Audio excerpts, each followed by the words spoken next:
வந்து ஜனாசா வந்து ஒரு ஆள் மூத்தா போயிட்டாங்க அப்படின்னா முதல் ஃபோன் வர்றது கௌஜம் பார்த்துக்கலாம். பாய் மூத்தா போயிட்டாங்க, ஃப்ரீசர் பாக்ஸ் ஒரு பாய், கீழே ஒரு பாய் இப்படின்னு கேட்பான்.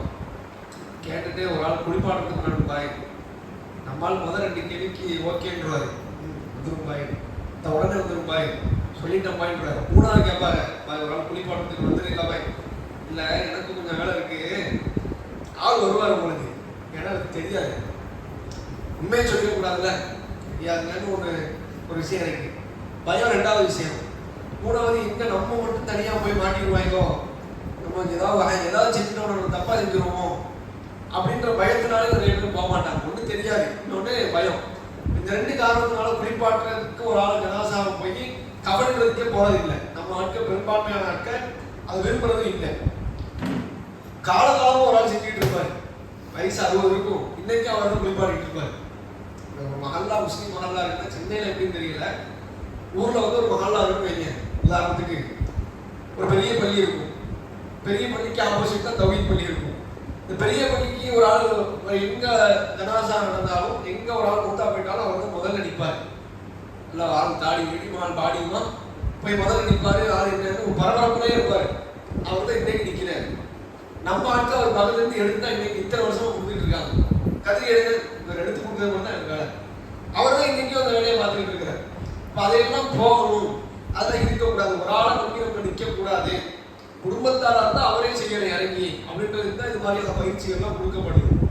இன்னொன்று என்னன்னா, இந்த ஆயுங்கள் அவங்க உள்ள வந்து மார்க்கத்தில் இல்லாத சேட்டையெல்லாம் செய்யறதுனால தான் மார்க்க அடிப்படையில் எப்படி ஒரு ஜனாசாவை நம்ம அணுகணும், எப்படி கவனிடணும், எப்படி குளிப்பாட்டணும் அப்படின்ற முறைகளை சொல்லித்தர வேண்டிய சூழலுக்கு நம்ம தள்ளப்பட்டிருக்கோம். இல்லைன்னா நம்ம எதுக்கு இது போன்ற பயிற்சி நடத்தணும்? ஃபேஸ்புக்கில் வீடியோ போட்டு எல்லாரும் பாருங்க, சரியா போச்சு போங்கன்னா இது வேற. தொழுகை சட்டத்துக்கு அப்படி சொல்ல முடியாது, எப்படி நீங்க நேரடியாக பார்க்கணும். ஜனாசாதத்துக்கு அப்படி சொல்ல முடியாது. மற்ற மார்க்க முறைகளா, குரான் ஓதுறதா, வீடியோ பாருங்க, எப்படி குரான் ஓதுறோம் பாருங்க, போயிடலாம். இது மாதிரியான விஷயங்களுக்கு பிராக்டிக்கல் தேவை. பக்கத்தில் நின்று பார்க்கணும், எப்படி செய்யறாங்க லைவ்ல நம்ம பார்க்கணும், லைவ்ல நிற்கணும். அப்படி நின்றா தான் இது மாதிரியான விஷயங்கள்லாம் நமக்கு மைண்ட்ல பதியும். மற்ற குரான் ஓதுற, மற்ற அமல் செய்யற, துவா மனப்பாடம் செய்யற மாதிரியான விஷயம் இந்த ஜனாசா சட்டம் கிடையாது. அதை நம்ம விளங்கணும். அதனால தான் இது மாதிரியான பிராக்டிக்கல் ரீதியான ஒரு பயிற்சியை நம்ம வச்சிருக்கோம். முதல்ல என்ன செய்யணும் அப்படின்னா, ஜனாசாவை நம்ம குளிப்பாட்ட போறோம், நம்ம குளிப்பாட்டணும் அப்படின்ற அந்த நிலைக்கு தள்ளப்பட்டா மனதை திடப்படுத்தணும். மனசை நம்ம ஒரு உறுதியான நிலைக்கு வச்சுக்கணும். ஏன்னா ஜனாசா நம்ம பார்க்க போறோம், உடம்பு சரியில்லாத அதை பார்க்க போனாலே நம்ம மூஞ்சியெல்லாம் ஒரு மாதிரி காரணம் மாறும்.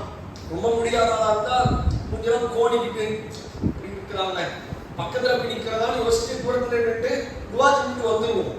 வஃபாத்தா போன ஆளுக்கு பக்கத்தில் நிற்க போறோம், தொட போறோம், அவர் குளிப்பாட்ட போறோம்ன்றப்ப இன்னும் மனசை நம்ம திடப்படுத்திக்கிறோம். முதல் விஷயம். 2வது விஷயம், ரகசியத்தை பேணணும். மற்ற ரகசியம் மாதிரி இந்த ரகசியம் ஆயிடக்கூடாது. ரசூல் ஸல்லல்லாஹு அலைஹி வஸல்லம் சொன்னாங்க, யார் உங்களில் ஜனாசாவை குளிப்பாட்டும் போது ரகசியத்தை பேணவில்லையோ அவர் நம்மை மார்க்கத்தை சரியான முறையில் பின்பற்றார்கள். அதாவது ஜனாசாவுக்கு நீங்க போறீங்க, ஒரு ஆளை குளிப்பாட்டுறீங்க, அங்க ரகசியத்தை பேணிக்கிறீங்க, ரொம்ப கவனமா இருங்கன்னு ரசூல் ஸல்லல்லாஹு அலைஹி வஸல்லம் சொல்லி இருக்கிறாங்க. அப்போ அதை நம்ம கவனத்துல வைக்கணும், ரகசியத்தை பேணணும். மற்ற இடங்கள்ல சொல்லப்படுற அமானிதம் மாதிரி இந்த அமானிதம் இல்லை. இவர் 40 வருஷம் துணியால வாழ்ந்திருக்கிறார். வாழ்ந்த ஒவ்வொரு நாளும் மக்களுக்கு மத்தியில் அவ்வளவு கண்ணியமா, அவ்வளவு பெர்ஃபெக்டா வாழ்ந்து போயிருப்பார். உடல்கள் அவ்வளவு குறை இருந்திருக்கலாம். அந்த குறைகளை அவர் மறைத்து தன்னை இந்த துணியாவிலே நல்லவரை போன்று வாழ்ந்து மரணித்திருப்பார். இந்த குறையும் இல்லாதது போன்று வாழ்ந்துட்டு போயிருப்பார். இப்ப நம்ம என்ன செய்வோம்? குளிப்பாட்டுவோம். குளிப்பாட்டும் போது அவருடைய ஆடைகள் எல்லாம் களையலுக்கு தேவை. மர்மஸ்தானத்தை நம்ம அங்க துணி போட்டு மறைச்சிருப்போம். மற்ற உடல் உறுப்புகளை எல்லாம் பார்க்க வேண்டிய சூழல் அங்கே ஏற்படும்.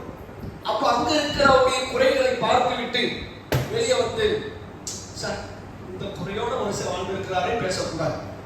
அதை ரசூல் ஸல்லல்லாஹு அலைஹி வஸல்லம் கண்டிக்கிறாங்க. ரகசியம் என்றதுனா என்ன? போய் குளிப்பாட்ட வந்தோம் இப்படிங்கிற இந்த விஷயத்தையே ரகசியம் என்றது இல்லை. குளிப்பாட்டும் போது நீங்க எதை பார்த்தீங்களோ அதை சொல்லாதீங்க. இந்த விஷயத்தை பேருனா குளிப்பாட்ட போங்க, இல்லைன்னா போங்க. ஏன்னா ஒரு மானம் சார்ந்த விஷயம். அவருடைய வாழ்க்கையில அவர் எதையெல்லாம் மறைச்சு மானத்தை காப்பாற்றி வாழ்ந்திருப்பார். அதை நீங்க வந்து இங்க ஒரு 10 நிமிஷத்துல போட்டு உடைச்சிருவீங்க 50 வருஷம் வாழ்க்கைய. அதனால ரசூல் ஸல்லல்லாஹு அலைஹி வஸல்லம் சொன்னாங்க ரகசியத்தை பேணுங்க அப்படின்னு சொன்னாங்க. அப்ப இந்த ரெண்டு விஷயத்தை முக்கியமா உங்களுடைய உள்ளத்துல பதிய வைக்கணும். முதல் மன நிராகத்தனம், ரெண்டாவது ரகசியம் பேணணும். இது ரெண்டு இருந்தா தான் போக முடியும், இல்லைன்னா போக முடியாது. இப்போ ஜனாசாவை அணுகிறோம், ஜனாசாவை போய் பார்க்கிறோம். பார்க்கும்போது கசப்பு மாத்திரம் சொல்லுவாங்க, கசப்பு மாத்திடுவாங்க வாய் அப்படின்னு. அதெல்லாம் கிடையாது, கசப்புன்ற வார்த்தைங்க இல்ல ஹதீஸ்கள்ல. அப்ப என்ன செய்யறது? அவர் போட்டிருக்கிற அந்த ஆடைகளை கலைத்து மக்களுடைய பார்வைக்கு வைக்கிறது முதல் விஷயம்.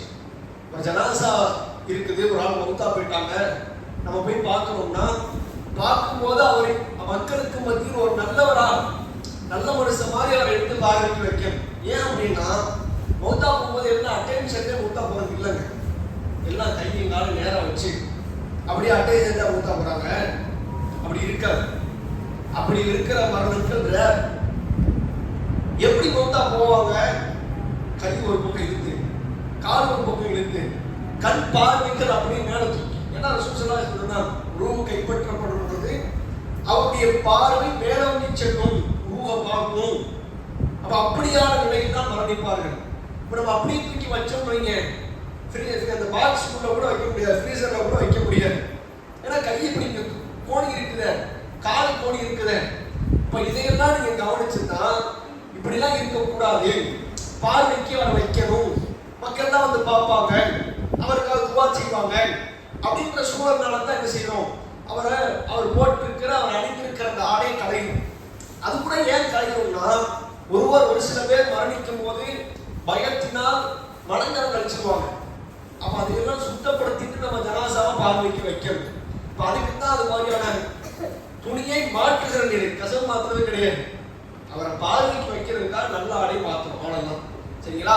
இப்ப போய் நீங்க பாக்குறீங்க, பார்க்கும்போது கண்ணு மேலே இருக்கும். ரசூல் ஸல்லல்லாஹு அலைஹி வஸல்லம் ஒரு ஜனாசாவை வந்து பாக்குறாங்க, இதே மாதிரியான சூழல், கண் அப்படி மேலே உங்க நிலை. அப்பதான் ரசூல் அதை பார்த்து சொல்றாங்க, பார்வை இப்படி பின்தொடர்கிறது. அப்புறம் ரசூல் நினைச்சாங்க கண்ணை மூடி விடுறாங்க. இன்னைக்கு நம்ம போய் பார்க்குறோம், கண்ணு திறந்திருக்கு, இப்படி மூடலாம் மூடாது. ஏன்னா அப்படி நின்றும் நம்ம போறது எப்போ போவோம், மௌத்தா போன பக்கத்துல இருந்தோம்னா அந்த நேரத்தில் மூடுறது வேற. ஒரு சில கண்ணை மூடிய மௌத்தா போயிடுவாங்க. இல்லைன்னா மௌத்தா போய் நமக்கு 5 மணி நேரம் 6 மணி நேரம் கழிச்சு தகவல் வருதுன்னு வைங்க, எல்லாமே உறைஞ்சு போயிடும், எல்லாம் அங்கங்க அப்படியே சென்னாகி நின்றுடும். இப்ப நீங்க போய் இறக்கி விட்டா இறங்காது, பிடிச்சி இழுக்கவும் முடியாது.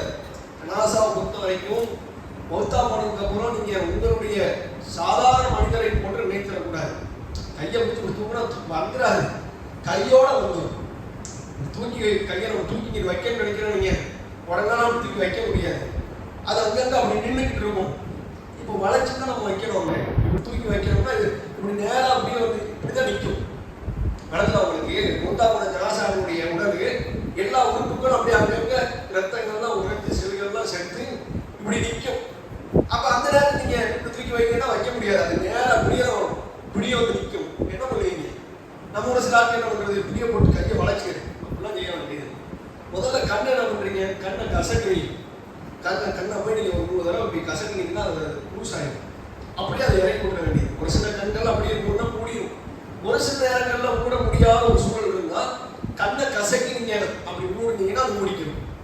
கையை இப்படி வளர்ந்து இருக்குதா, இந்த இடத்த பிடிச்சிக்கிறீங்க, பிடிச்சிங்க வந்து நீங்க முன்னாடி ரொட்டேட் பண்ணுங்க.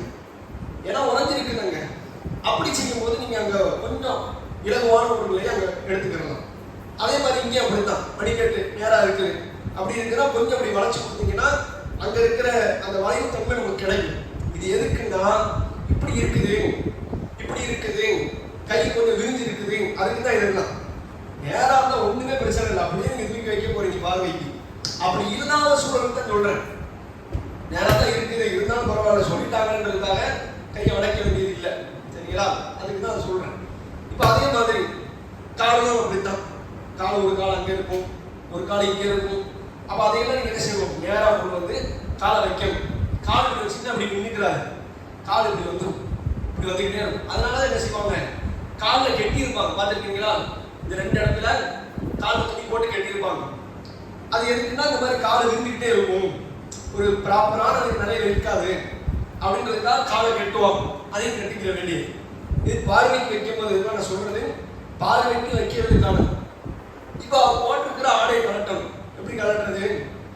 இப்படி நீங்க வந்து போட்டு ட்ரெஸ்ஸை இழுக்கவும் முடியும். இந்த ஆடைக்கு அப்புறம் பயன்பட போறது இல்லை. கத்திரிக்கோள் எடுத்து என்ன செய்யுங்க, இப்படியே ஒரு வெட்டு, இந்த பக்கம் ஒரு வெட்டு, இந்த பக்கம் ஒரு வெட்டு, மேலே தூங்கினீங்கன்னா வந்துடும். மேலே இருக்கிற பகுதி வந்துடும், கீழே இருக்கிற பகுதி அப்படித்தான். இந்த ஜனாசாவுடைய உடலை வந்து 3 பேர் 4 பேர் சேர்ந்து உருட்டுறதுதான் வேலை இல்லை. நீங்க என்ன செய்யணும், உடம்பை திருப்பணுமா, கையை இங்கே வச்சிருங்க, காலை இப்படி வச்சிருங்க, இப்படி வச்சு நீங்க இப்படி ஒரு திருப்பிங்க, நீங்க அழகா திருப்பிக்கும். நினைச்சா 4 பேர் சேர்ந்துக்கிட்டு அங்கிட்டு முடி, நீ பிடிச்சிட்டியா எடுத்துட்டியா, இந்த அளப்புறையே வேண்டாம். 2 பேர் இருந்தால் தாராளம். கையை தூக்கி நீங்க வைக்கிறீங்க, காலை தூக்கி இப்படி வைக்கிறீங்க, அங்கிட்ட ஒரு ஆள் பிடிக்கிறாரு, நீங்க இங்க திருப்புறீங்க, இந்த பக்கம் போட்டிருக்க துணியை உருவுறீங்க. விளங்கிடுச்சா? அவ்வளவுதான். இந்த போட்டிருக்கிற மேலாடை கலட்டுறதுக்கான வழி. அதே மாதிரி கீழாடை எப்பயுமே ஜனாசா கவனின்ற வரைக்கும் மேல அவருக்கு மர்மஸ்தலத்துல ஒரு துணி இருந்துகிட்டே இருக்கும். அது ரொம்ப பாதுகாப்பா பார்த்துக்கணும், அது ரொம்ப பொறுப்பு தான். அதனால அதை நீங்க கவனத்துல வைங்க. அதே மாதிரி கீழாடை சடன்னு வெட்டிடுறீங்க. தாடை எந்த மாதிரி பயன்பட போறது இல்லை. அதே மாதிரி இந்த பக்கம் வெட்டிடுறீங்க. வெட்டி மேலே கீழே எடுத்துறீங்க. இல்லை இப்படி உருவுனாலும் வந்துடும். ஏன்னா வெட்டியாச்சுல, வெட்டதுக்கு அப்புறம் உள்ள வேலை இல்லை. அதனால நீங்க எடுத்துட வேண்டியதுதான். சரிங்களா? மேல துணி இருந்துகிட்டே இருக்கணும். மர்மஸ்தானத்தை அந்த கவனத்துல வச்சுக்கிறீங்க. இப்ப இவருடைய அந்த ஜனாசா நேரத்துல, அதாவது கைப்பற்றப்படுகிற அந்த தருணத்துல மலங்கரங்களை சேர்த்து அதை சுத்தப்படுத்திக்க வேண்டியது கவனத்துல வைக்கணும். சரிங்களா? இப்ப என்ன செய்யணும், ஒரு சில ஆட்கள் செய்வாங்க, இருக்கிறதா போற எல்லாத்தையும் நாம எடுக்கிறோம் அப்படின்னு அந்த மாதிரிலாம் செய்வாங்க. தேவையில்லை. ஒருவேளை மலந்தரம் கழித்திருந்தால் அப்படி இருக்கிற பட்சத்தில் சுத்தம் செய்யணும். எப்படி சுத்தம் செய்யறது? நான் சொன்ன அந்த மெத்தடு தான். கையை 2ஐயும் தூக்கி இப்படி வைக்கிறீங்க, தண்ணி எடுத்து ஊத்துறீங்க. மேல துணி இருக்கணும், கவனத்துல வைங்க. துணி இருந்துகிட்டே இருக்கணும். அதை நீங்க எப்படி சாத்தியப்படுமோ அந்த சூழலுக்கு ஏற்ப நீங்க கவனத்துல வச்சு செஞ்சுக்கணும். சரிங்களா? ஒருவேளை இன்னும் கொஞ்சம் ஒரு சில வளங்கரங்கள் இருக்குது அப்படின்னு உங்களுக்கு தோணுச்சுன்னா இப்படியே பிடிச்சி வாடியை தூக்குறீங்க. 2 பேர் சேர்ந்து. இப்போ நான் தூக்குனா வாய் வந்துடும். அங்க அப்படிலாம் வந்து வராது. 2 பேர் இருக்குமே, 2 பேர் சேர்ந்து தூக்குறீங்க.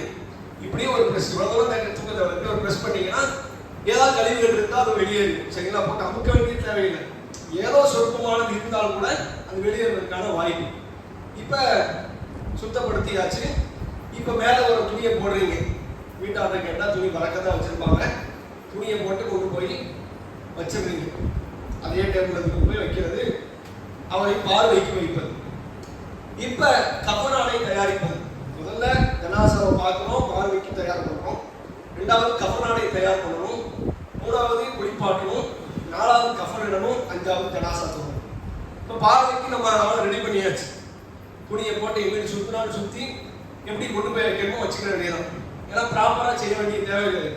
இது பார்வைக்கு தான் வைக்க போறோம். போட்டிருக்க போர்வையிலே அப்படியே ஒரு போர்வையை கொடுத்து இந்த போர்வை துணி கொடுக்கறது இருக்குல்ல, அதுவும் அந்த மெத்தடுகளை போட்டா ஈஸியா இருக்கும். வேற ஒரு டேபிள்ல வைக்கிறது, ஃப்ரீசர் பாக்ஸ்ல தான் வைக்கிறோம்னா அது டேபிள் உங்களுக்கு பார்த்துருக்கலாம். ஜனாசா சந்தூக்ல உள்ள ஒரு டேபிள் ஒன்று தருவாங்க. அந்த டேபிள்ல நீங்க போர்வை வச்சுக்கிற வேண்டியது.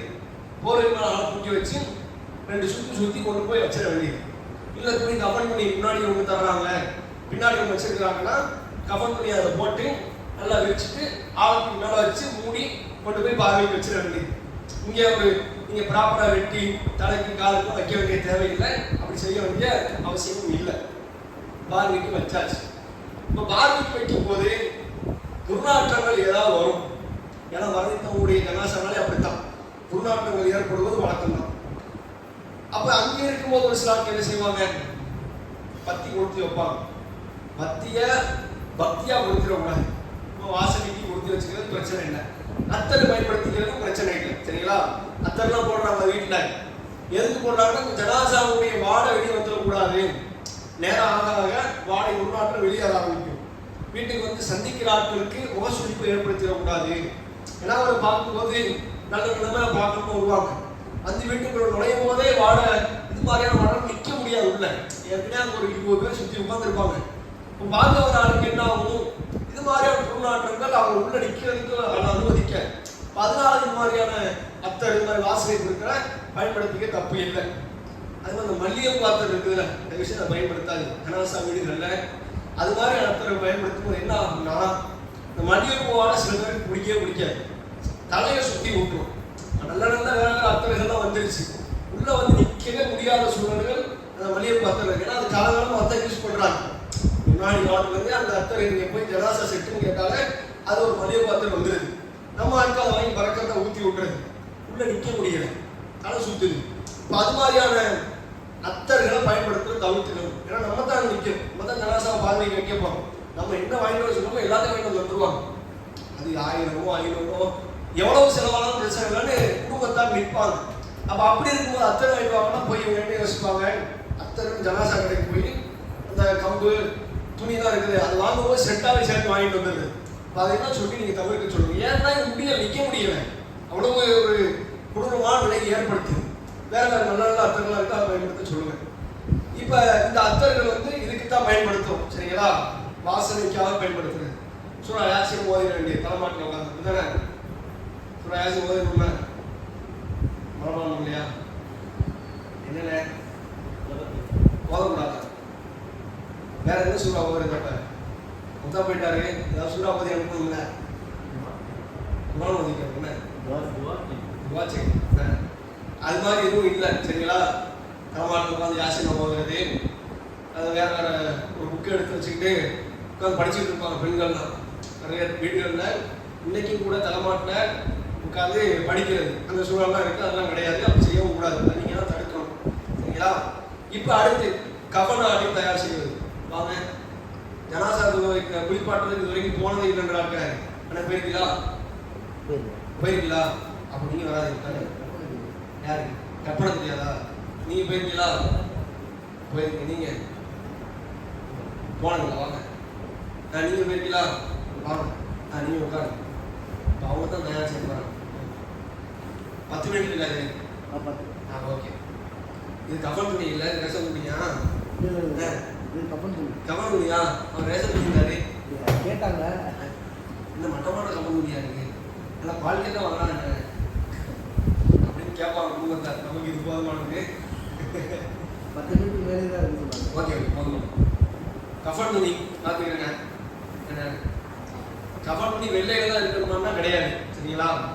கலர்களாக இருந்தாலும் பிரச்சனை இல்லை, கோடு போடுறதாலும் பிரச்சனை இல்லை. ஏன் வெள்ளைன்னா ரசூல் ஸல்லல்லாஹு அலைஹி வஸல்லம் சொன்னாங்க, கஃபிரு ஃபிஹா மௌதாக்கும் இல்பிசு சியாபிக்குமுல் பயான். நீங்கள் ஆடைகளில் சிறந்த ஆடை அணியுங்கள், வெள்ளை ஆடை அணியுங்கள், அதுதான் சிறந்த ஆடை. வெள்ளை ஆடை அணிங்க, அதான் சிறந்தது. அதே உங்களை மரணித்தவருக்கும் கஃன் இடுங்கள். இப்போ கஃபிரு ஃபிஹா மௌதாக்கும், யார் உங்களை மூத்தா போயிட்டாங்களோ அவங்களுக்கு அந்த ஆடையை அணிவிச்சு கொடுங்க அப்படின்னு சொன்னாங்க.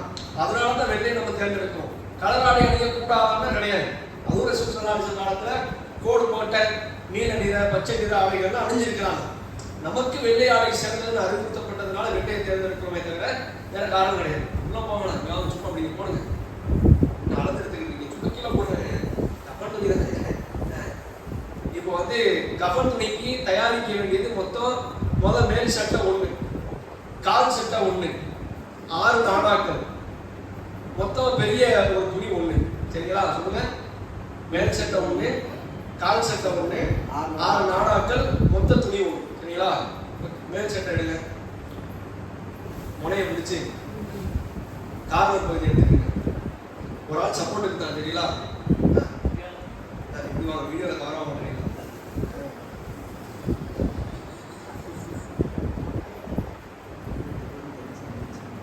இப்போ என்ன செய்யணும்னா இந்த இடத்துக்கு பாருங்க, தெரியுதா? இந்த இடத்துல வச்சு நீங்க உங்க ஷோல்டர்ல வைங்க. இந்த பகுதியை உங்க ஷோல்டர்ல வைங்க, ஒரு பக்கம் ஷோல்டர் வைங்க, இந்த பக்கம் வைங்க, அந்த பக்கம் காட்டுங்க, மேலே பிடிச்சிங்க, கீழே விட்டுருங்க. அந்த பக்கம் துணியை கை நீளமா எடுங்க, கை நீளத்துக்கு எடுங்க, இப்படி வச்சு எடுங்க, இப்படி வச்சு அப்படி எடுங்க. கரெக்ட். இங்க வந்து ஒரு வெட்டு வெட்டுங்க. இது மேல் சட்டை, அதாவது நீங்க வந்து கார்னர் பகுதியில் வச்சு தோல் புஜத்தினுடைய அந்த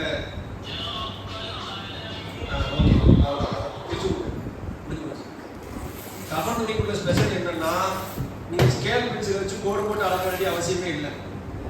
நடந்துச்சா உங்களுக்கு? இருங்க, டப்புன்னு தான் வந்துருவேன். அந்த ஒரு வயசுல உள்ள பல்ல கடிச்சு எழுதிட்டு இருக்காரு வயசான அவ்வளவுதான். இது மேல் சட்டை, கீழே வச்சுருங்க ஒரு வாரமா. சுவாமி போடுங்க, தண்ணியில போட்டுறாதீங்கன்னா அங்க அங்க ஜனாசா வீட்டில் இப்போ கால் சட்டை தயார் பண்ணணும். மேல் சட்டை நீங்கள் தோல் பஞ்சத்தில் கொஞ்சம் ஆள் பாடியாக இருப்பாங்கன்னா கொஞ்சம் கூடுதலான எடுத்துக்கிட்டு ஒரு முளை எடுத்துக்க வேண்டியது. ஆள் நல்லா தடிச்சாலாக இருக்காரு அப்படின்னா உடம்பு கொஞ்சம் உப்பி போயிடும். அது கொஞ்சம் கூடுதலான ஆடை தேவைப்படும். இப்போ ஆளை கொஞ்சம் கம்மியாக இருக்கிறதுனால ஒரு புஜமே அதிகமானது. அதாவது தோல் புஜத்தில் வச்சு ஒரு முளை அளவுக்கு கையால் நீட்டி நீங்கள் எடுத்துக்க வேண்டியது ஃபுல்லாக. இப்போ கால் சட்டை எப்படி எடுக்கிறது? கீழே வேட்டி நீங்கள் இங்கே வச்சுக்க வேண்டியது. வேட்டி கட்டுங்க, அவ்வளோதான், முடிஞ்சு போச்சு. அதான் வேட்டி. வெட்டிடுங்க, கொஞ்சம் கூடுதலாக கூட வெட்டிடுங்க.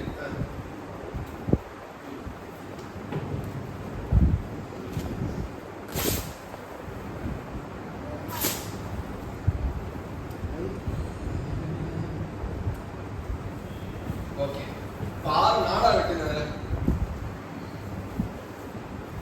நீளமா இல்லை இப்படி இந்த நீளம் சும்மா ஒரு கையளவுக்கு வச்சு ஒரு நாடா வெட்டும். விளங்குதா சொல்றது? நூல் துணி கட்டுறதுக்கு கயிறு மாதிரி உள்ள கட்டுறாங்க. சும்மா அந்த துணியில சும்மா அவ்வளோ தூரத்துக்கு வச்சு இது ஒரு வெட்டு வெட்டுங்க. கையில் வெட்டுறாது. இது மாதிரி ஒரு 6 நாடா இருக்கு. இப்படி ஒரு 6 நாடா எடுத்துருக்கு.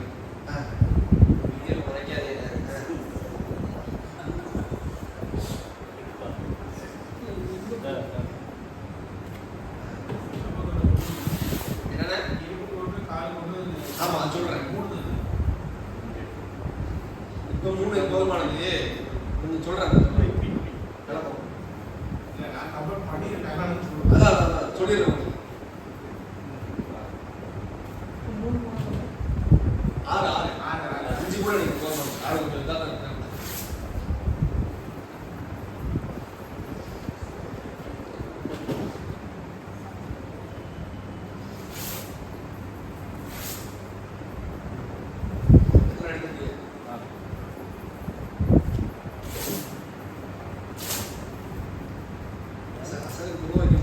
சீக்கிரம் ஜனாதா கவர் பண்ணுங்க அப்படின்னு கதவை தட்டுவாங்கல்ல. போதும் சரிங்களா? மொத்த துணி ஒன்று எடுங்க.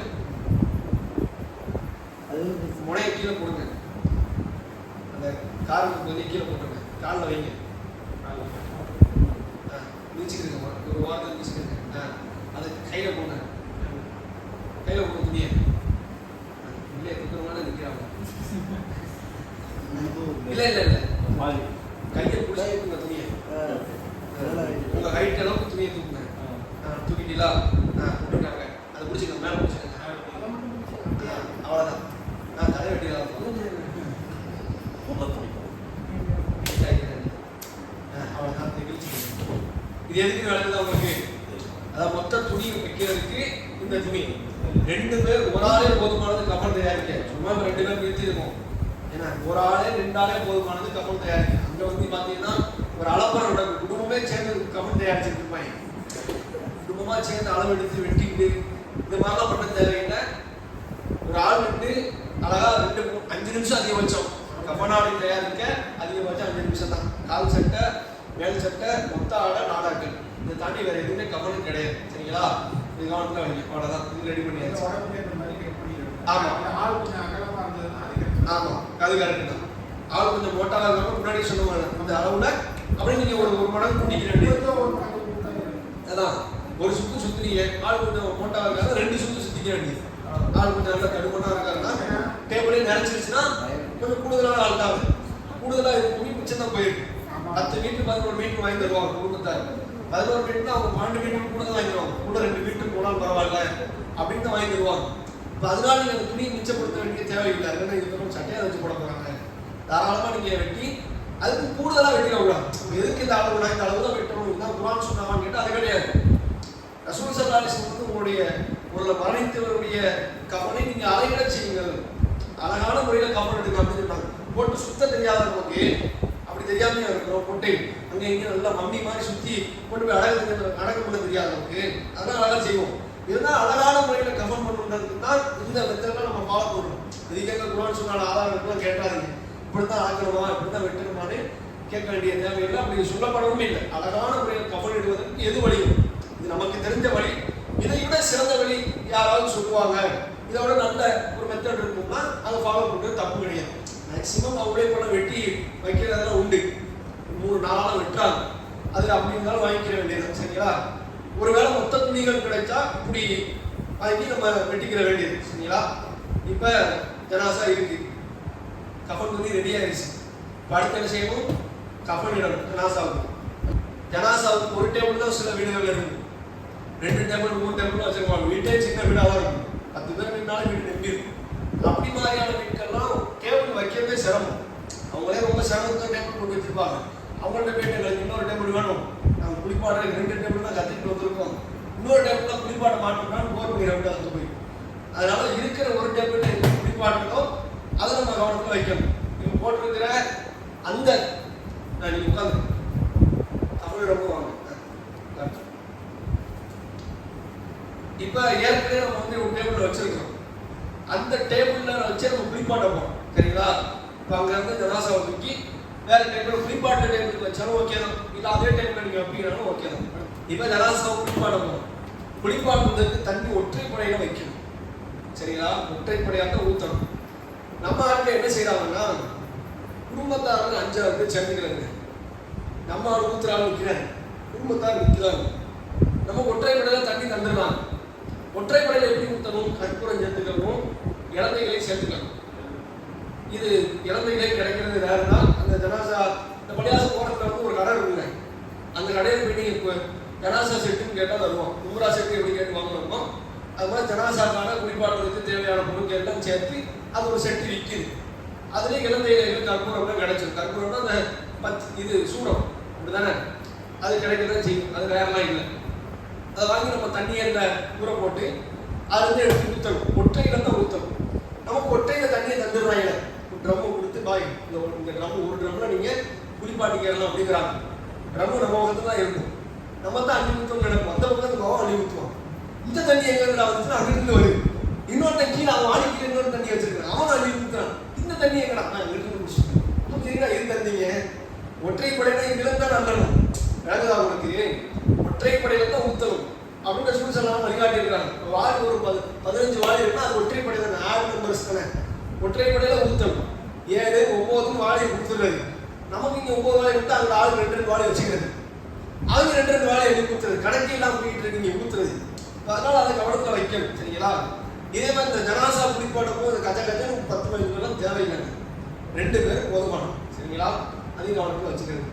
இப்போ குளிப்பாட்டும் போது சோப்பு போட்டு நல்ல ஷாம்பு போட்டு தலையெல்லாம் தேய்ச்சி குளிப்பாட்டணுமானா அதெல்லாம் கிடையாது. தலைக்கு தண்ணி ஊற்றுறதே ரொம்ப ரேரான விஷயம். ஏன்னா அங்கங்க ப்ளீட் ஆகிட்டு இருக்கும் பிளட்டு. சில நேரங்கள் ஒரு சில ஜனாசாக்களுக்கு ரத்தம் வெளியேறிக்கிட்டே இருக்கும். பார்த்தீங்கன்னா கவனத்தில் வைக்கணும். பஞ்சுலாம் காதில் வச்சிருப்பாங்க, ஏன்னா அது காரணம் தான். மூக்கில் பஞ்சு வச்சிருப்பாங்க, காதில் பஞ்சு வச்சிருப்பாங்க. தண்ணி ஊற்றும் போது தண்ணி ஓடிக்கிட்டு இருக்கும், வாய் வழியாக தண்ணி வந்துக்கிட்டு இருக்கும். அதெல்லாம் கவனத்தில் வச்சு தலைக்கு தண்ணி ஊற்றுறதுக்கு சிரமமாக இருக்கிற சூழலில் போயிட்டு தலைக்கு தண்ணி ஊற்றி குளிப்பாட்டுற அந்த நிலைமைக்கு நம்ம போயிடக்கூடாது. அதே மாதிரி ஜனாசாவுக்கு ஒளி செய்யணும். ஜனாசாவுக்கு ஒளி செய்ய போகிறோம், எப்படா ஒளி செய்யுங்க? இப்போ நாங்கள் செய்கிற பாருங்க, கையால் கழுவி நிற்கிறாங்க. எப்படி ஒளி செய்யறது சாத்தியம்? ஜனாசாவுடைய ஒழுங்கு, அதாவது ஒழுங்குக்கே முதல் சாத்தியம் என்ன? வாய் கொப்பளிக்கிறது ஒரு அம்சமாக இல்லையா உணவுல? வாய் கொப்பளிச்சு மூக்குக்கு தண்ணி செஞ்சு காலெல்லாம் நம்ம மசாலா செஞ்சு தலைக்கு மசாலா செஞ்சு சூழலாம் இருக்குல்ல, எப்படி ஒளி செய்யுங்க? ஜனாசா நீ எந்திரி, வாயில் தண்ணியை ஊற்றி துப்பு துப்புமாது, இது நடக்குமா? அதுல இந்த செயல்பாடுலாம் கிடையாது, சாத்தியத்துக்கு அப்பாற்பட்டது. இன்னும் செய்ய முடியுமானா செய்ய முடியாது. அப்போ அப்படி போய் உட்காந்துக்கிட்டு நாங்கள் ஒளி செய்கிறோம், நாங்கள் குளிப்பாட்டோம்னு அப்படின்லாம் போகிறாங்க. அதெல்லாம் செய்ய வேண்டிய தேவையில்லை, அப்படி செய்ய முடியாது. ரசூலா வழிகாட்டவும் இல்லை. பார்த்து நீங்கள் நினைவுல வச்சுக்கணும். இப்போ ஊற்றும் போது வலது புறத்துலேருந்து ஊற்றுன்னு ரசூலா சொல்லியிருக்கிறாங்க. இப்போ தான் நீ மயாமிக்காங்க. ஆரம்பத்தில் நீங்கள் ஊற்றும் போது வலப்புறத்துலேருந்து ஆரம்பிங்க. அதாவது வளர்ப்புறம்னா நமக்கு வளப்புறம் இல்லை, ஜனாசாவுக்கு வளர்ப்புறம். கவனிச்சா? வளப்புறத்துக்கு நீங்கள் தண்ணி ஊற்ற ஆரம்பிச்சு ஒற்றைப்படையில் ஊற்றி குளிப்பாட்டிக்கிற வேண்டியது. மேலே மர்மஸ்தானத்துக்கான துணி பாதுகாக்கப்பட்டுக்கிட்டே இருக்கும். சரிங்களா? இப்போ ஊற்றும் போது சோப்பு வச்சு நீங்கள் மேலே குளிப்பாட்டும் போது சோப்பு தேவையான சோப்பு பயன்படுத்திக்க வேண்டியது. மூக்குக்கு இது மாதிரியான பிரச்சனைகள் இருக்குன்னா நீங்கள் இங்கே கையை வச்சு மறைச்சிக்கிட்டு தண்ணி ஊற்றிக்க வேண்டியது. ஏன்னா தண்ணி அங்கே போயிடும், அங்கே போனால் பிரச்சனை ஆயிடும். ஏற்கனவே பிரெட்டாக போயிட்டு இருக்குது, நீங்க இங்க கையை வச்சுக்கிட்டு ஊத்துனீங்கன்னா தண்ணி போறது கிடையாது. சின்ன பிள்ளைங்க குளிப்பாடும் போது தலையில வைப்பாங்கல்ல, மூஞ்சில போயிடக்கூடாது, இங்க வச்சு குளிப்பாடுவோம் சின்ன பிள்ளைங்க, அப்படித்தானே? இப்ப நீங்க இங்க ஜனாசாவை குளிப்பாட்டும் போது இந்த பக்கம் கையை வச்சுக்கிட்டீங்கன்னா போறதுக்கு வாய்ப்பு கம்மி தான். கொஞ்சம் கொஞ்சம் ஒரு ரெண்டு போகலாமே தவிர மொத்தம் சில தண்ணி போறதே கம்மியாக அந்த வாய்ப்பு. அப்ப நீங்க குளிப்பாட்டும் போது இந்த கவனத்தில் வைங்க. அந்த சோப்புகள் பயன்படும், வாசனை பொருட்கள், ஜனாசா சோப்புலாம் இருக்குது, அதெல்லாம் பயன்படுத்துறதுல பிரச்சனை இல்லை. குளிப்பாட்டி நீங்க நல்லா குளிப்பாட்டி முடிச்சுட்டு இப்போ இதே மேல தண்ணியெல்லாம் கொஞ்சம் தொடச்சிட்டு, துணி எக்ஸ்ட்ரா தான் இருக்குது, அதெல்லாம் தொடச்சிட்டு இப்போ நீங்க ஆடை மாற்ற முடியும். போட்டிருந்த ஏற்கனவே போட்டிருந்த அந்த பார்வைக்கு வச்ச ஆடையெல்லாம் கண்டிப்பாக குளிப்பாடி இருக்கு. மேல மர்மஸ்தானத்துக்கான ஆடை போடப்பட்டிருக்குது, அதை எடுத்துட்டு வேற ஆடை போடணும். அதை மேல மறைச்ச நிலையில தான் வேற ஆடை மாற்றணும், சரிங்களா? அந்த ஈரமானதுனால அங்க வேற ஒரு ஆடை எடுத்துட்டு வேற ஆடை போட போறோம், சரிங்களா? அதை நீங்க செஞ்சுக்கிற வேண்டியது. இந்த ஆடை தான் இல்லை, அது கஃன் ஆடை சேராம எக்ஸ்ட்ரா இருக்கிற அந்த துணிகள், வீட்டாடை சில துணிகள்லாம் கொடுப்பாங்க, கைலி தூண்டு அது மாதிரிலாம் தருவாங்க, அது போட்டு நம்ம மறைச்சிக்க வேண்டியது. இப்போ என்ன செய்யணும்? ஜனாசாவை தூக்க முடியாத சூழல். ஜனாசா இதே டேபிள் தான் வச்சு கஃன் இடணும்னா அந்த துணி எடுங்க, இந்த நீளமாக துணி எடுத்தீங்க, ஒற்றை துணி, அந்த துணியை தாங்க பாருங்க. இந்த துணி எடுத்துக்க வேண்டியது. நம்ம ஆரம்பத்திலே சொன்னோமே, ஜனாசாவை மற்ற காலம் போட்டு பிரட்டிக்க வேண்டியது. அந்த பக்கம் பிரட்டி நம்மளால அங்கே நிற்பார். இப்போ அங்கே ஜனாசாவுக்கு பிடிச்சிட்டு நிற்பார். அப்போ அப்படி கிடையாது, நம்மளால அங்கே நிற்பார். இப்போ இதுக்கு முன்னாடி நாடாக்களை போட்டுரும், ஞாபகமா? அந்த நாடாக்கள் எடுங்க, 6 நாடாக்கள். இப்போ இந்த 5 நாடாக்கள் எதுக்கு? 3 நாடா போதும் தானே அப்படின்னு கேட்டாங்க. அது 3 நாடாக்கள் போதும் தான், காலை கட்ட வேண்டிய தேவை இருக்குது. ஏற்கனவே பார்வை நிற்கும் போது வச்சிருந்த அந்த துணியை எடுத்துட்டு மறுபடியும் இங்கே காலை கட்டி வச்சுருவோம், அப்படிதானே? ஏன்னா கஃனிடப்போம், கஃனிட்டா மறுபடியும் திறக்க முடியாதுன்னு மொத்தமாக போட்டு துணியை மூடிட்டா முகத்தை விட திறப்போம், காலுக்கு மறுபடியும் போக மாட்டோம், அந்த வேலையே கிடையாது. அதே மாதிரி நாடியும் பெர்ஃபெக்டாக நிற்காது.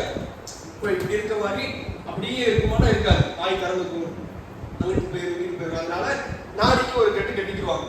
ஒரு சில இடங்கள்ல அது நிற்காத பட்சத்துல, வாய் நிற்கல அப்படின்ற அது மாதிரியான சூழ்நிலைகள்ல நாடியில ஒரு கட்டு கட்டிக்க வேண்டியது. அதுக்கு தான் அந்த எக்ஸ்ட்ரா 2 துணி எடுத்தோமே, அது எக்ஸ்ட்ரா.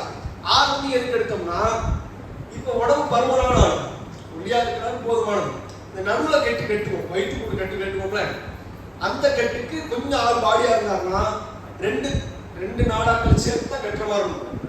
இவருக்கு ஒரு நாடா போதுமானது. கொஞ்சம் ஆள் மோட்டாவா இருந்தாருன்னா அவருக்கு ஒரு நாடா பத்தாது, இழுக்கவே முடியாது. இப்போ அதனால அதுக்கு 2 நாடாக்கள் தேவைப்படும். அதுக்கு 6 நாடாக்கள். கால் முக்கியதாக இருக்கிறனால 5 நாடாக்கள் போதுமானது. 1 காலுக்கும் 1 தலைக்கும் கட்டியாச்சு. இப்போ அடியில் ஒரு நாடாக்கள் போட்டுடணும். இப்போ என்ன செய்யணும்? அதே மெத்தடு தான்.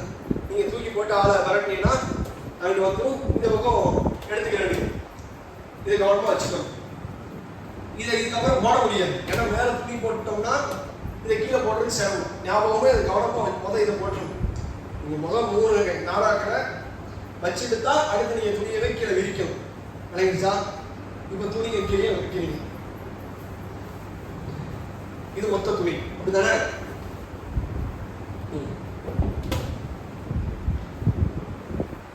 இது மொத்த துணியை இப்படி விரிச்சுக்கிறேன். தேவையானது நமக்கு எடுத்துக்கலாம். இப்போ கீழே துணி விரிச்சாச்சு. அதே மாதிரி மேல் சட்டை எடுங்க. மேல் சட்டை அதே மேல் சட்டை தானே, இல்லை கால் பண்ணி மேல் சட்டை தான். இப்போ இது என்ன செய்யுங்க? மறைக்காம மறைக்குது. இப்போ இந்த துணி என்ன செய்யுங்க? நாளா மடிச்சுக்கிறது. நாளா மடிச்சு இப்படி ஒரு வெட்டு தலைக்கு, இப்படி ஒரு விதமாக மடிக்கிறாங்க. விலங்கு நான் சொல்லுவேன் உங்களுக்கு, விலங்கு தான் தரக்கலங்க. இது மேல் சட்டை இங்கே போட போகிறோம். இப்போ இங்கே போடுறதுக்கு நம்ம ஒரு வெட்டிக்க வேண்டியது. சமமாக 4 துணி எடுத்து கத்திரிக்கணும்.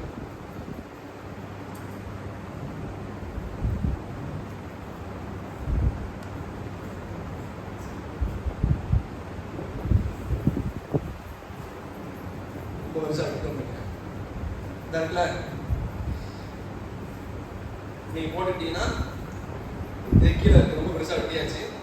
இதை கீழே நீங்க போட்டுக்கிட்டு இந்த துணி கீழே இருக்குல்ல, இந்த துணி கீழே வச்சுக்க வேண்டியது. வழங்குச்சா உங்களுக்கு? இப்படி போட்டுக்கிட்டாச்சு. இல்லைன்னா ஒரு சில ஆட்கள் என்ன பண்ணுவாங்க, மேலே துணியை போட்டுறது. இது ஒரு ஸ்டைல். இது கொஞ்சம் கூடுதலாக வெட்டிட்டேன், கொஞ்சம் அளவாக நீங்கள் பார்த்து வெட்டிக்கிறீங்க. ரொம்ப பெருசாக வெட்டியாச்சு. இல்லை நீங்கள் பாதி நடுவில் மடித்து கூட தேவையான அளவு கரெக்டாக வச்சு நடுவில் வெட்டிக்கிற வேண்டியது. இன்னும் ஒரு சில ஆட்கள் எப்படி செய்கிறாங்க, மொத்தம் மேலே போட்டாங்க. இந்த மேலே போட்டு மூடுறது கதை கிடையாது. இந்த மாதிரி இப்படி தலையெல்லாம் வெட்டுற கதையெல்லாம் இல்லை. மேலே போட்டுக்கிறாங்க. மேலே போட்டு இந்த துணி எடுத்துக்கிறாங்க. இதே இந்த பக்கம் லாக் பண்ணி விட்டுறாங்க. அதுதான் உங்களுக்கு இப்படி பண்ணிடுவாங்க. இந்த வெட்டுறதே இருக்காது. இந்த வெட்டுறதுக்கு பதிலாக தான் துணி இங்கே வந்துருது. புரிஞ்சா? இப்போ அந்த கால் செட் எடுங்க.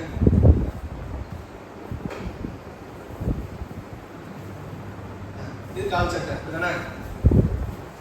மேல் சட்டை எங்கே தந்து கால் சட்டை எங்கே தந்துட்டீங்க?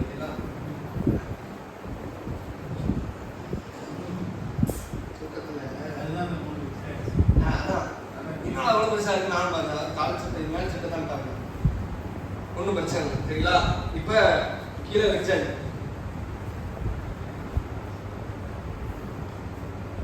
மேல் சட்டை கால் சட்டை போட்டாச்சு. அவ்வளோதான். கப்பல் துணி ரெடி ஆயிடுச்சு. இப்போ என்ன பண்ணுறீங்க, மொத்தமாக பிடிக்கிற மூடிடுங்க. அதுதா இந்த மேல் சட்டை கொஞ்சம் இங்கே வெட்டாமல் இருந்தால் இது கொஞ்சம் ப்ராப்பராக வந்துடும். இங்கே பார்த்தீங்கன்னா உங்களுக்கு தெரியும், இங்கே கொஞ்சம் கேப் இருக்குது. இது வெட்டாமல் இருந்தோம்னா கரெக்டாக வந்துடும். இப்போ எதனா சரிங்க, ஒரு வெட்டு கட்டிடுறீங்க. இதை எடுத்து வச்சு பாருங்க, இது வரைக்கும் பத்தலை. இன்னொரு நாளாக எடுத்துங்க. ஒரு நாளாக எடுங்க. ஒரு நாளாக வெட்டுங்க. கத்திரிக்கோங்க. இந்த 2 நாளாக்கள் சேர்த்து அதை எதுக்கு கேட்டோம், 5-6 நாளாக இருக்குன்னு கேட்டீங்களா? இதை இங்கே வந்து ஒரு கெட்டு கட்டுறது. புரியுதா? இங்கே ஒரு கெட்டு கட்டி வைக்கிறது, காலுக்கு ஒரு கெட்டு கட்டி வைக்கிறது. பாருங்க, இந்த துணியை நல்லா இறுக்கமாக கட்டி இங்கே காலுக்கு ஒரு கெட்டு. ஏன்னா இங்கே தான் நல்லா நீங்கள் ஹோல்ட் பண்ணி கொடுக்கணும். ஏன்னா இங்கே தான் பிடிப்பாங்க. பிடிமான இங்கே தான் ஒன்று தலைமாடு, இன்னொரு கால் மாடு தான் பிடிப்பாங்க. ஆனால் உங்களுக்கு எப்படி இங்கே நல்லா நீங்கள் கொடுத்துருக்கோம். துணி கொஞ்சம் பத்தலை, கூடுதலாக இன்னும் கொஞ்சம் கூடுதல். அதாவது நம்ம ஓரளவு எடுத்தோம்ல, இவர் நல்லா ஹைட்டான ஆளு, ஒரு ஹைட்டுன்னு நினைக்கிறேன். அப்போ இவருக்கு நல்ல நம்ம கொஞ்சம் கூடுதலான ஹைட் எடுத்துக்கிறது. ஏன்னா கீழே கொஞ்சம் பற்றாக்குறை இருக்கிற மாதிரி இருக்கு. கொஞ்சம் ஆள் குட்டையாக இருந்தாலும் நம்ம அளவுக்கு போதுமான. அதாவது இது 6 அடி கேட்படுங்க. சராசரி மனுஷன் 6 அடி. இவர் 6 அடி இருக்காரு நினைக்கிறேன். கொஞ்சம் ஆள் நல்லா போட்டாலும் இந்த பக்கம் அகலமாக இருக்காரு. என்ன அப்போ நீங்கள் கொஞ்சம் கூடுதலாக எடுத்துக்க வேண்டியது. நம்ம கை அளவுக்கு தாண்டி இன்னும் ஒரு மனம் கூடுதலாக எடுத்துக்கிறது பிரச்சனை இல்லை. துணி எக்ஸ்ட்ரா வந்தால் நம்ம சுருட்டி தான் உடப்போம். அதனால கவனத்தில் வைங்க. இப்போ காலை இங்கே கட்டியாச்சு. சரிங்களா?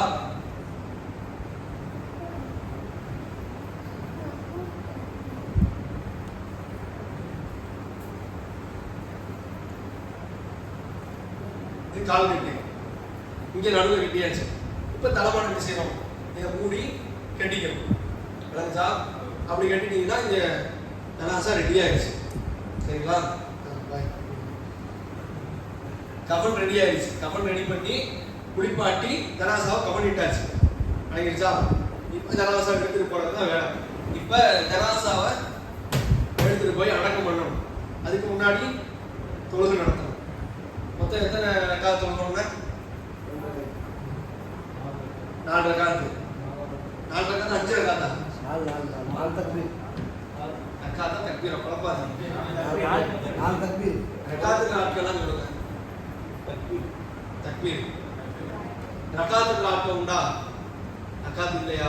ரக்காத்து தானே, 4 ரக்காத்து தானே. அது 4 தக்பீர். 4 தக்பீர் சொல்லணும். ரக்காத்து கிடையாது, தக்பீர் அது. சரிங்களா? ரக்காத்துனா ஒரு ருக்கு 2 சஜ்தா இருக்கும். அது இருந்தா தான் ரக்காத்து. அப்படிதானே? ஒரு ருக்கு இருக்கணும், 2 சஜ்தா இருக்கும். அப்படி இல்லைன்னா அது ரக்காத்து இல்லை. அப்போ இங்கே நம்ம 4 தக்பீர் அல்லது 5 தக்பீர். 4க்கும் ஆதாரம் உண்டு, 5க்கும் ஆதாரம் உண்டு. அந்த 4 அல்லது 5 தக்பீர்கள் கூடுதலாக சொல்லி ஜனாசாவுக்கு நடத்தணும். இப்போ ஜனாசாவை எடுத்துட்டு போகணும். எடுத்துட்டு போகும்போது கலிமா கலிமா ஷஹாதா எத்தனை தடவை சொல்லணும்? சொல்லிட்டே இருக்கணும். சொல்லிட்டே இருக்கணும். என்ன அவங்க சொல்றாங்க, சொல்றாங்களா சொல்லணும்? சொல்றாங்க. அப்படி சொல்றாங்க. அதெல்லாம் ஒன்றும் ரசூல் ஸல்லல்லாஹு அலைஹி வஸல்லம் காட்டிட்டாங்கல்ல. சரிங்களா? கலிமா ஷஹாதா லைலா அல்லாஹ் கலிமா ஷஹாதா லைலா அல்லாஹ் இன்னும் சில வாத்தியம் போகும்போது ஏதோ ஓதிக்கலாம் போறாங்க, ஓதுறாங்க, ஒன்றும் விளங்க மாட்டேங்குது, இன்னும் ஓதுனாலும் விளங்கும், வைக்க இருக்கு வண்டி, சரிங்களா? அதனால எடுத்து ஜனாசாவை எடுத்துட்டு போகும்போது எதுவும் தனியான பிரார்த்தனைக்கு எதுவும் இல்லை, சரிங்களா? ஜனாசாவை மைத்து மாதிரி எடுத்துட்டு போயிடக்கூடாது, மைத்தை கொண்டுட்டு போறது வண்டி வேலை சொன்னா நடக்குமே சோம்பேறியா, அந்த ஜனாசாவை இருக்கக்கூடாது. ஜனாசாவை விரந்து கொண்டு பார்த்தீங்கன்னா சில பேர் ஓடுவாங்க, துப்பு செப்பெல்லாம் மிதிச்சு நகடிக்கு ஓடுவாங்க. செருப்பு நீங்க விட்டுட்டீங்கன்னா திரும்ப 2 கிலோமீட்டர் நடந்து வந்து எடுத்துட்டு போகும். ஜனாசாத்துக்குள்ள அடங்கெல்லாம் பண்ணி அதுக்கப்புறம் தான் இந்த செருப்பு, ஏன்னா அவ்வளவு வேகமா இருப்பாங்க, மிதிச்சு நகர்த்தி போயிட்டே இருப்பாங்க. கீழே விட்டா கூட நம்ம தூக்குறது ஆள் இருக்காது, அப்புறமும் போவாங்க. ஏன்னா சொல்ல அவ்வளவு விரைந்து ஓட சொல்லலை, ஓடுறாங்க ஓட வேண்டியது இருக்கு. விரைந்து போகணுங்கிறது தான் ரசூலுல்லாஹ்வுடைய வழிமுறையை தவிர ரசூலுல்லாஹ் அப்படி தான் ஒன்று போக சொன்னாங்களே தவிர இந்த ஓட வேண்டிய தேவையில்லை. சரிங்களா? மனுஷ மக்கள்லாம் கொஞ்சம் கவனத்தில் வைங்க. எல்லாத்தையும் அடிச்சு நகர்த்தி விட்டு இந்த ஜனாசாவை தூக்குறதுக்கு ஒரு போர்க்கிழமை நடக்கும். நான் அடிச்சுக்கதான் இல்லையே தவிர அதை தூக்குறதுக்கு அவ்வளவு பேர் ஆர்வமா இருக்கிறாங்க. அல்ஹம்துலில்லாஹ் அப்படிதான் இருக்கணும். அவ்வளவு அந்த நன்மை விஷயத்துல நம்ம போட்டி போடணுமே தவிர ஒரு ஆள் அடிச்சு நகர்த்திட கூடாது. இங்க பார்த்தா சண்டே நடக்குதுங்க, நீ நான் தூக்குறதான்னு அடிச்சுக்கிட்டு 2 பேர் ஆள் கொஞ்சம் ஆள் பாடி ஆள் முடிஞ்சிச்சு, நம்ம போய் பக்கத்தில் நிற்க முடியாது, நசில் தள்ளிடுவாரு. இப்போ அதனால அதே கொஞ்சம் மனுஷ மக்கள்லாம் கவனத்தில் வச்சு இந்த ஜனாசாவை தூக்குற விஷயத்துல கொஞ்சம் கவனமாக்கிறீங்க. ஜனாசாவை கொஞ்சம் விரைந்து கொண்டு செல்லணும், அதெல்லாம் நமக்கு தெரிஞ்ச விஷயம் தான், அதெல்லாம் நினைவூட்டல் தான். இப்போ ஜனாசாவை கொண்டு போய் வச்சாச்சு. தொழுக முதல் தக்பீர் என்ன ஓதணும்? சூரத்துல் ஃபாத்திஹா. 2வது தக்பீர் சனா ஓதணும். சனா எல்லாருக்கும் தெரியும் தானே? சனா ஓதணும், சலவாத் எல்லாருக்கும் தெரியும் தானே? சரி. 3வது என்ன ஓதணும்? அவங்களுடைய குடும்பத்தாருக்கு அதெல்லாம் ஓதக்கூடாது. முதல் தக்பீர்ல சூரத்துல் ஃபாத்திஹா, 2வது தக்பீர்ல ஸலவாத். அல்லாஹும்ம ஸல்லி அலா முஹம்மதின் வ அலா ஆலி முஹம்மதின் கமா ஸல்லைத அலா இப்ராஹீம் வ அலா ஆலி இப்ராஹீம் இன்னக ஹமீதும் மஜீத். அல்லாஹும்ம பாரிக் அலா முஹம்மதின் வ அலா ஆலி முஹம்மத் கமா பாரக்த அலா இப்ராஹீம் வ அலா ஆலி இப்ராஹீம் இன்னக ஹமீதும் மஜீத். இது ஸலவாத். அடுத்து ஜனாசாவுக்கு நாம் செய்ய வேண்டிய துவா. 2 துவா இருக்கு. எல்லாத்துக்கும் துவா தெரியுமா? அல்லாஹும்ம அஃபிர் லஹு வர்ஹம்ஹு வஆஃபிஹி வஅஃபு அன்ஹு வஅக்ரிம் ருசுலஹு வஸி முத்கலஹு பில்மாஇ வஸ்ஸல்ஜி வல்பரத் வனக்கிஹி மினல் ഖതാயா கமா நக்கைத ஸௌபல் அபியத மினன் நஸ் வஅப்தில்ஹு தாரன் கைரன் மின் தாரிஹி வஅஹ்லன் கைரன் மின் அஹ்லிஹி வஸௌஜன் கைரன் மின் ஸௌஜிஹி வஅத்கிலுஹு ஜன்னத வஅஇதுஹு மின் அஸாபில் கபர் வஅதாபின் நார். 2 ரிவாயத்துல உண்டு. இந்த துவா நமக்கு தெரியுமா? எல்லாத்துக்கும் தெரியுமா? ஆமா, இல்ல 2 துவா உண்டு. அல்லாஹும்ம அக்ஃபிர்லி அஹ்லினா மையினா ஷாஹிதினா காயிபினா கபீரினா ஸகீரினா வதக்கரினா உன்சானா. இப்படி 2 துவா உண்டு. 2 துவால நீங்க எதை வேணுமோ ஓத முடியுமோ ஓதிக்க வேண்டியது. ஒரு சில ஜனாசா தொழுகைகள் ஓதுறதுக்கு கேப் இல்லை. அல்லாஹ் அக்பர் ஜனாசாவுக்கு இடையில ஓதணுமா? அதாவது இந்த தக்பீர்களுக்கு இடையில ஓதணுமா? கிடையாது. தக்பீர்களுக்கு கைகளை உயர்த்தி கட்டணுமா? கிடையாது. ஒவ்வொரு தக்பீருக்கு இடையிலையும் கையை அல்லாஹ் அக்பர் நீங்க உயர்த்தி கட்ட வேண்டிய தேவையில்லை. அப்படி செய்யவும் கூடாது, ரசூலுல்லாஹ் காட்டி தரல. சரிங்களா? எப்படி பெருநாள் தொழுகை நம்ம ஆரம்பத்தில் கட்டினதோட கடைசி வரைக்கும் அப்படிதான் இருப்போமோ அதே சூழல் தான் இருக்கும். நிறைய பேர் என்ன செய்வாங்கன்னா அல்லாஹ் அக்பர் அல்லாஹ் அக்பர் அல்லாஹ் அக்பர் அவங்க வந்து கேட்டுவாங்க. அதெல்லாம் கூடாது. இப்போ அல்லாஹ் அக்பர் தக்பீர் கட்டியாச்சா? சூரத்துல் ஃபாத்திஹா, ஸலவாத். 3வது ஜனாசாவுக்கு ஓத வேண்டிய துவா. அடுத்து 4வது ஜனாசாவுக்கு செய்ய வேண்டிய பிரார்த்தனை. இந்த மேல 2 துவா சொன்னாங்க, 2மே அவ்வளவு அர்த்தங்கள், ஆழமான அர்த்தங்கள். ஜனாசா உணர்வுபூர்வமா கேட்கிற பிரார்த்தனை. குடும்பத்தார் விட்டு தொழுகை நடத்தினாங்கன்னா அவ்வளவு நேரம் ஜனாசா தொழுகை தொழுவாங்க. ஒரு சில ஜனாசாக்கள் நம்ம தொழுது இருக்கிறோம், அதிகபட்சம் 8 நிமிஷம் தான் ஜனாசா தொழுது இருக்கணும். 8 நிமிஷம் ஜனாசா தொழுகை தான். பிள்ளை தொழுகை நடத்துறாரு, பையன் சின்ன பையன் தான், ஒரு 15 வயசு 16 வயசு இருக்கும். தந்தை மரணித்து விட்டார். தந்தையினுடைய ஜனாசாவுக்கு பிள்ளை ஜனாசா தொழுகை 8 நிமிஷம் நடத்துறாரு. அவ்வளவு நேரம் உருகி அழுது பிரார்த்தித்து ஜனாசா தொழுகை நடந்த இடங்கள்லாம் உண்டு. சில இடங்கள்ல 1.5 நிமிஷத்துக்கு தாண்டி 1 நிமிஷம் கூட கேப் இல்லை, வைக்கிறாங்க. அப்படி அந்த ஸ்பீட்ல போயிருக்கு. நிதானமான நிலைய இந்த ஜனாசா தொழுகையில கடைபிடிக்கணும். சரிங்களா? அது கவனத்தில் வச்சுட்டு துவாவை மனப்பாடம் செய்ய முயற்சி செய்யுங்க. ஏன்னா ரொம்ப முக்கியமான பிரார்த்தனை. நம்ம குடும்பத்தால ஒரு ஆள் வரணும்னா நம்ம தான் ஓதி தொலை வைக்க வேண்டிய சூழல் இருக்கிறோம். இன்னைக்கு வரைக்கும் இந்த சுன்னத்துல் ஜமாத்தினுடைய ஆளுங்கள், சுன்னத்துல் ஜமாத்தினுடைய முஅத்தின்கள், இவங்க நம்மளை பார்த்து சொல்ற குற்றச்சாட்டு என்ன தெரியுமா? ஜனாசா தொழுகைக்கு பல ஊர்களில் பிரச்சனை வருது. நம்ம ஊர்ல அழுதுலாம் இல்லைன்னு வைங்களேன், மற்ற முஸ்லீம் மஹல்லா இருக்கக்கூடிய ஊர்களில் தௌஹீத் பள்ளிவாசல்கள் இருக்கிற அந்த இடங்கள்ல பிரச்சனை நடக்குது. கடைசியில இமாமுக்கும் குடும்பத்தாருக்கும் நடக்கிற பிரச்சனை என்ன தெரியுமா? ஜனாசா துவா சொல்லு, ஜனாசா தொகுதி சட்டங்களை சொல்லு. நான் விலகி போயிடுறேன். குடும்பத்தார் வாய் பேச முடியாது. பிள்ளைக்கு துவா தெரியல, தெரிஞ்சாக்கன்னு சொல்லுவாரு. ஆளும் கேட்கறது நியாயம் தான். அப்பா தொழுகை முறையை சொல்லு, எப்படி தொழுகணும்னு சொல்லு. சொல்லிட்டீங்கன்னா நான் விலகி போயிடுறேன், நீ தொழுகை நடத்திக்க. தெரியாத விலகி நான் தொழுகை நடத்துறேங்கிறேன். அவருடைய வாதம் நியாயமானது, அவருடைய கேள்வி நியாயமானது. பிள்ளைகிட்ட பதில் இல்லை. எவ்வளவோ பாட்டை மனப்பாடம் பண்ணி வச்சிருக்கிறான், எவ்வளவோ பாடங்களை மனப்பாடம் பண்ணி வச்சிருக்கிறான், இங்கிலீஷ்ல அவ்வளவு நுனி நாட்கள் பேசுறான், எவ்வளவோ துணை சார்ந்து மரணம் செஞ்சு வச்சிருக்கிறான். ஆனா முத்தா போன தன்னுடைய தந்தைக்கு ஒரு 30 செகண்ட் ஓதி துளை வைக்க வேண்டிய துவா தெரியல. இப்ப என்ன பண்றது? விலகி ஓரமா விட்டு பிள்ளை இமாம் பின்னாண்டு தொழுது அவலம் இல்லை. கவனத்துல வைங்க. நம்ம மறந்து நம்முடைய பிள்ளைகள், நம்ம குடும்பத்தார்கள் யாரையும் மரணித்து விட்டால் தொலை வைக்க வேண்டிய பொறுப்பு நமக்கு இருக்கு. அவங்களுக்கு நம்மளை விட வேற யாரும் நெருக்கத்துல பிரார்த்தனை செஞ்சிட முடியாது. அப்படித்தானே? நம்ம குடும்பத்தார்கள் ஒரு ஆள் கொடுத்தா போயிட்டாங்கன்னா வேற ஒரு ஆளுக்கு தொழு வச்சா நம்ம கேட்கிற மாதிரி துவா கேட்பாரா? கேட்க மாட்டார். 10ஓட 11 அவருக்கு அவ்வளவு. ஆனா நமக்கு எப்படி? அப்படி இல்லை. நெருக்கம். நம்மளோட இருந்தவங்க, நம்மளை பெற்றவங்க, நம்மளை வளர்த்தவங்க, நம்ம கூட இருந்து வளர்ந்தவங்க அப்படின்றப்ப கூடுதலான பாசங்களும் கூடுதலான நேரங்களும் எடுக்கும். அப்ப அதனால அந்த பிரார்த்தனைக்கு கூடுதலான முக்கியத்துவம் கொடுங்க. 4வது தக்பீர்லயும் அந்த ஜனாசாவுக்கு கேட்கிற பிரார்த்தனை. ரசூலுல்லாஹ் என்ன சொன்னாங்க? அல்லாஹ் மக்ஃபிரஹு வரஹ்மஹு வாஃபி. முதல் வரிய பார்வை, யா அல்லாஹ் அவரை மன்னிச்சு, யா அல்லாஹ் அவருக்கு இரக்கம் காட்டு, யா அல்லாஹ் அவரை மன்னிச்சு. முதல் வாசகம். அடுத்த ரசூல் ஸல்லல்லாஹு அலைஹி வஸல்லம் கேட்டாங்க, வாஃபு அன்ஹு, மறுபடியும் யா அல்லாஹ் அவரை மன்னி. ஒரு வழியிலே நீங்க பாத்தீங்கன்னா யா அல்லாஹ் மன்னிச்சு, இரக்கம் காட்டு, யா அல்லாஹ் மன்னிச்சு, யா அல்லாஹ் மன்னிச்சு. இப்படின்ற இந்த மன்னிப்பை தான் அந்த முதல் வரிக்கு மீண்டும் மீண்டும் அடுத்தவ கேட்டுக்கிட்டே இருக்கும். வக்ரீம் ருசுலஹு, யா அல்லாஹ் அவர் உள்ள போக இருக்கிறாரு அந்த கபர்ஸ்தான், அந்த கபர் குழி இருக்குது, அந்த சட்டை நீங்க தான் மாட்டுவீங்க. வசி முதுகலஹு, யா அல்லாஹ் அவருடைய அந்த கபர்ஸ்தானா அவருக்கு உள்ள அந்த இடத்தை விசாலப்படுத்து. வகசிலஹு பின்மாரி வஸ்தல்ஜி வல்பரகு, அவருடைய பாவத்தை பண்ணி அவருடைய பாவத்தை கழுவு. எப்படி கழுவணும்? சும்மா அப்படி கழுவிட்டு போறது இல்லை. ஆலங்கட்டியால், பனிக்கட்டியால், தண்ணீரால் கழுவா யா அல்லாஹ். வலக்கீஹி மினல் கதாயா கமா நக்கைத ஸௌபல் அபீத மினத் தனஸ். இன்னும் அவருடைய பாவத்தை நீ எப்படி கழுவணும் தெரியுமா? ஒரு வெள்ளை ஆடை எப்படி தூய்மை செய்யப்படுமோ அழுக்கிலிருந்து. வெள்ளை துணி இருக்குது, ஒரு கரை பட்டுட்டு இந்த கரையை நம்ம எப்படி போராடி எடுப்போம், அந்த மாதிரியான போராட்டத்துக்கு மத்தியில் அவருடைய பாவத்தை கழுவு இப்படின்னு கேட்கணும் துவா. இன்னும் எந்த அளவுக்கு கேட்கிறோம்? வலக்கீஹி மினல் கதாயா கமா நக்கைத ஸௌபல் அபீத மினத் தனஸ் வஅபதிஹும் தாரன் கைரம் மின் தாரிஹி. யா அல்லாஹ் இந்த குடும்பத்தாரை விட சிறந்த குடும்பத்தாரை அவருக்கு பகரமாக்கு.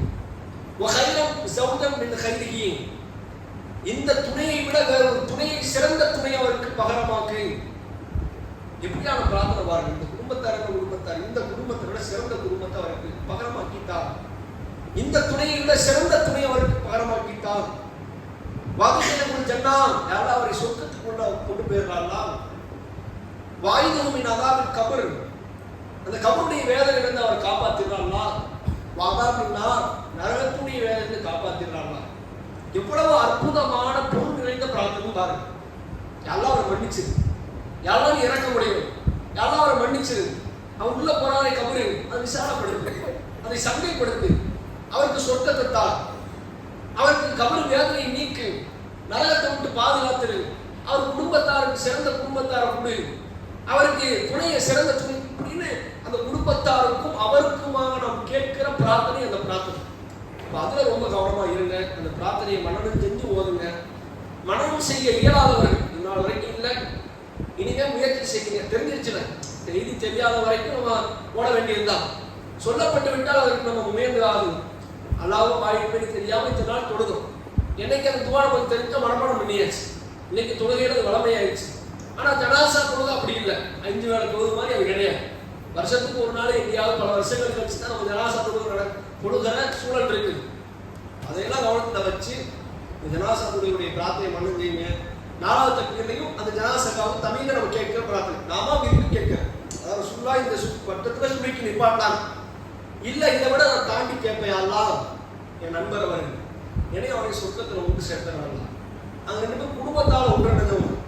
அவங்களே எங்களை சொர்க்கத்தில் ஒன்று சேர்த்து சும்மா சாதாரண சொர்க்கம் இல்லை, ஜன்னத்துக்கு சேர்த்தாடா. இப்படி நம்ம ஊருக்கு கேட்கிற சில பிரார்த்தனைகள் உண்டு. எல்லாம் என் ஃப்ரெண்டு மௌத்தா போயிட்டான், அவன் குடும்பத்தாருக்கு மரண நிம்மதித்தான், அவன் பிள்ளைகளை இன்னும் நல்ல ஒரு சாதியான பிள்ளைகளை வளர்றதுக்கு வாய்ப்புத்தான், அவருடைய பாவத்தை எல்லாம் மன்னிச்சு அவருக்கு இன்னும் இப்படி நீங்க மனம் அந்த நேரத்துல சொல்ல வேண்டிய தேவை. நாள் மூத்தா போயிட்டாங்கன்னா அந்த நேரத்தில் நம்ம அறியாம சில வார்த்தைகள் வரும். நமக்கு நாமே சில நேரங்கள்ல எல்லாம் தனிமையில பிரார்த்திக்கும். அப்படியான பிரார்த்தனைகள் அந்த ஜனாசாவுக்கு போய் சேரும். பத கவனத்துல வச்சு அந்த ஜனாசா தொழுகையில கவனம் கொள்ளுங்க. இந்த துவாவை மனப்பாடம் பண்ணிக்கணும். அவ்வளவுதான். ஜனாசாவுக்கு அடக்கம் செய்யணும். அடக்கம் செஞ்சுட்டு அந்த ஜனாசாவுக்கு கபிரிஸ்தான்ல நின்று பிரார்த்தனை செஞ்சுட்டு திரும்பணும்.